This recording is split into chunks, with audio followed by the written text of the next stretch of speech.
Right then, what's going on, everybody? We are in the market for defensive midfielders. And if you don't think we are, you're wrong, because we desperately need to. I think Mainoo is showing us that he is as effective as a box-to-box midfielder that can get forward and make things happen in the final third as he is someone that can control the tempo of the play. For me, he's more of your Tony Cruz sort of midfielder. I'm going to ask him to make 70, 80, 90 passes a game. I'm going to ask him to get involved in all sorts of stuff. But we need someone that's going to be that more anchor, the destroyer, the one who's going to be there to counter-press when we lose possession, the one who's going to be there to screen that defensive line. And I've got three options for us here, which I think could all do that job. And I'd like your thoughts on them afterwards. But let's dive into them. First up, I would recommend we all take a good look at someone who's been one of the standout players in the Premier League this season, and that is Amadou Onana, 22 years of age, Belgian, obviously defensive midfielder. Plays in the two, actually, a little bit at Everton, so probably could do a bit more of a forward role, or he's probably asked to do a bit more of a forward role, but he's a defensive one. Obviously, he's got that versatility. He's got exceptional athleticism, brilliant physical prowess.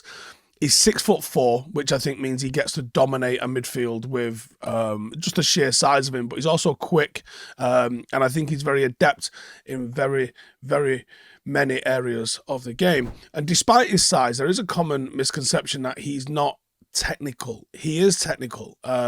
I think he's got great ball retention. I think he's probably quite press resistant. He's got excellent spatial awareness, which allows him to sort of evade pressure and maintain possession securely. In build-up play, he acts as someone that's a bounce. You know, they go to him. They're not looking for him to get on the turn necessarily in that, but they're looking for him to sort of bounce possession around. And then he circulates the ball with a very impressive pass completion rate in a team that doesn't have a great pass completion rate. His height makes him a big option in the attacking phase, where he isn't just the aerial threat, but he can assist in trying to bypass congested spaces. He is an asset in both boxes for me, but his contribution extends beyond just simple ball distribution. I think he can dictate the tempo of a game and orchestrate plays from the base of midfield. He's got the ability to hit big switches, which can really open up opposition defences, create openings for penetrative passes and runs. But he's also real proficient in carrying the ball forward powerfully, which is something that I really value in a central midfielder. I think that since the sort of advent and popularisation of tiki-taka, people forget that you can drive through the middle. It's a perfectly valid thing to do from the centre of midfield, and it's a very effective thing to do from the centre of midfield. Now, defensively, this is where I think that United really need that help, and he excels in both duels and tackles, and he's among the top performers in successful tackles completed. His ground coverage, which is something that United really lack, is exceptional, and his tactical awareness makes him a genuine formidable force in preventing counter-attacks and sustaining pressure on the opposition. When you look at what Manchester United require right now, you can't tell me that he fixes all sorts of problems in our midfield.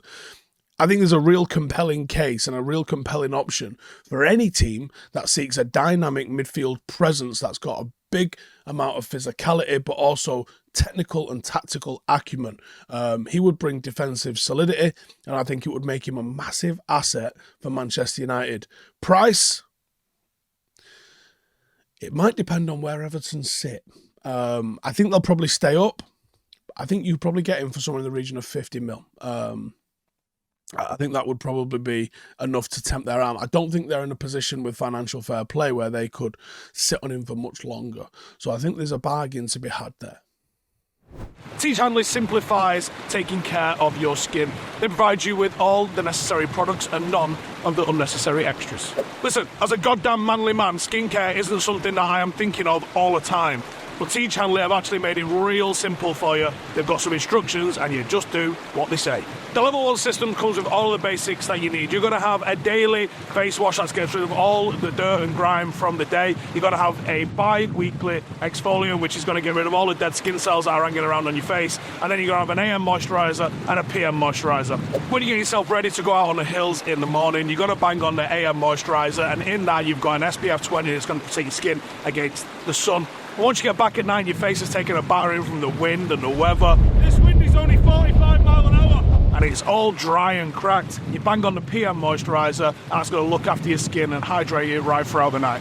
And if you're sitting there going, I didn't write this down, Steve, what are you on about? Look, they give you an instruction card that's going to talk you through it. It's very, very simple. And don't just take my word for it, they have got over 7,000 5-star reviews from customers around the world, so you know that this is a company and a product that you can trust.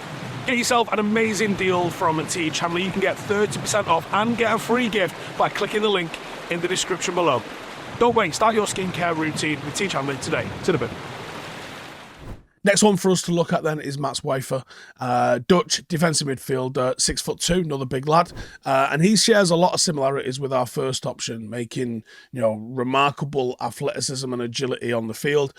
He's got real long legs on him as well, which means he covers ground effortlessly, and he's got the nickname the Ground Eater, which is the shittest nickname I've ever heard, but it's his nickname. And he's also excellent in duels, consistently pursuing loose balls, and he's got the graft and grit in him that I definitely think United miss. And at 6'2", he is a commanding presence as well in midfield, and positioned at the base of midfield, he brings composure and vision. In possession, he can navigate through opposition pressure, whether that is playing through the press or just keeping it real simple and maintaining possession.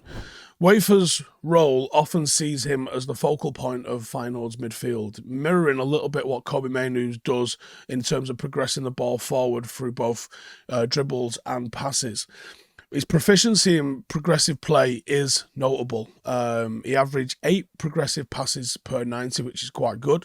And he's got an exceptional passing range and a real nice technique, which gives him a bit of a fluid movement when he plays. He's got the ability to carry the ball forward as well. He uses that sort of imposing frame that he's got, the long strides that he's got to just force the play forward really, really effectively.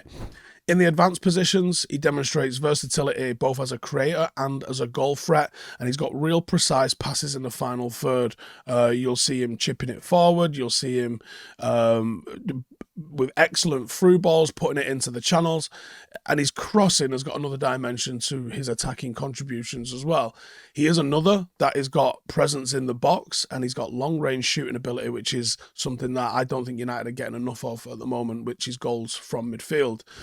Defensively, again, this is, for me, the focus is defensively. What they do in possession is a nicety, and if we're going to be a ball-playing side, you need players in the midfield alongside Mainoo. I think he's going to be our first choice for the next decade. You need players who can carry the ball, but you need people that are going to have a defensive mindset. Because it's all right just having everyone, proficient on the ball. United are not top dogs at the moment, and we have to be able to do the dirty stuff really well. And for me, Wieffer's defensive capabilities are absolutely stellar. He covers a lot of ground. He excels in aerial battles. He's got great man marking skills, and he's got the ability to support defense in a low block. He can intercept passes. He blocks shots. He's got real defensive capabilities that really complements the technical abilities, making him a well-rounded midfielder. I think a pairing of Wieffer and Mainoo gives you a serious base of technical and physical stability. And while I don't think Wieffer would excel as a single pivot, I think the potential of him alongside Mainoo would be genuinely top draw. His ability to evade pressure, to control the midfield. There's people drawing comparisons to Busquets with him. I don't think he's quite as physically imposing as an Onana. I don't think he's quite got the stamina.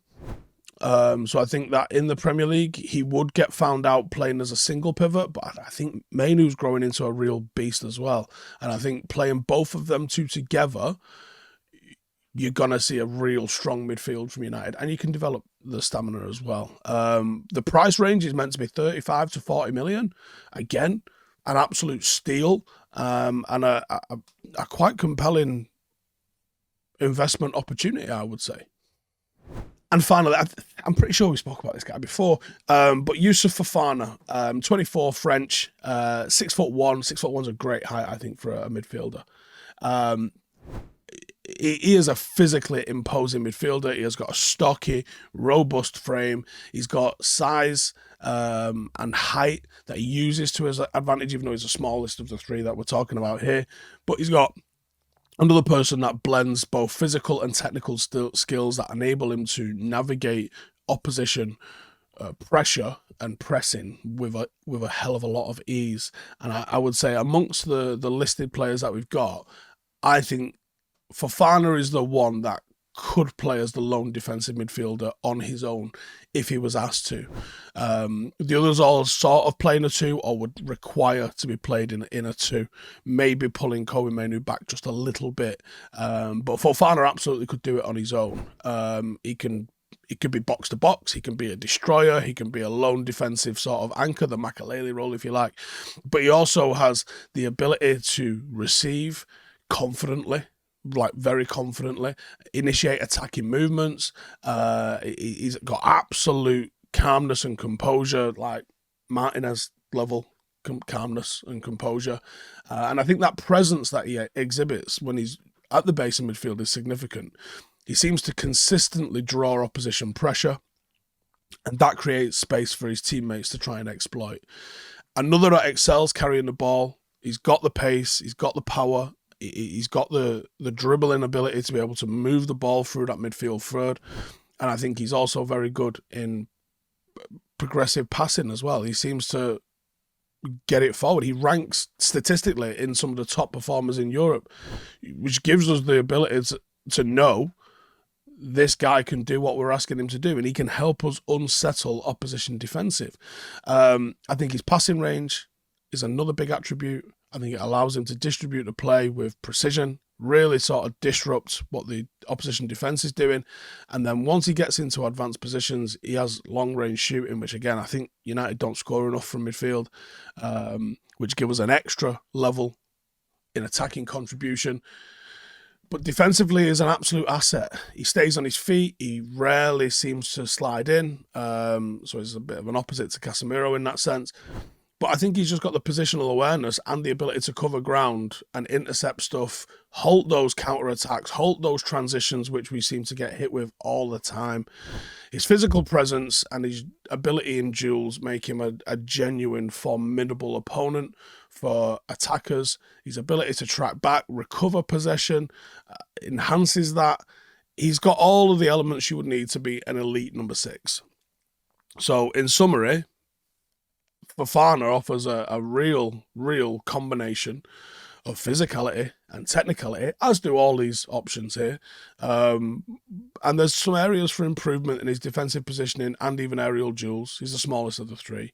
But he's also got the potential to further enhance what he does with the ball and become a key asset for any team in world football. Again, the price isn't a lot, really, for what you're getting. There's 3 options there. 3 very good value options. Let me know in the comments which one you would go with out of those ones. I think all of them, any of them. Like, you'd take the best 2, I'll take the worst one, and I'll be fine. And Manchester United would be well happy with that. But let me know your thoughts in the comments. I'll see you in the next one. Hey, thank you for watching the video. If you are new around these parts, then don't forget to subscribe. My channel is proudly supported by my community on Patreon. If you'd like to get a little bit of extra content, a Discord group, meetups, 5-a-side games, weekly podcasts, behind the scenes, and even an occasional bit of transfer news as and when I get it, then for the price of a pint, you can show your appreciation for the content that we make and get some goodies for doing so as well. Check the link in the description or click the button right here. You'll also find all of my socials here too if you want to follow me on any of those platforms. Nice one.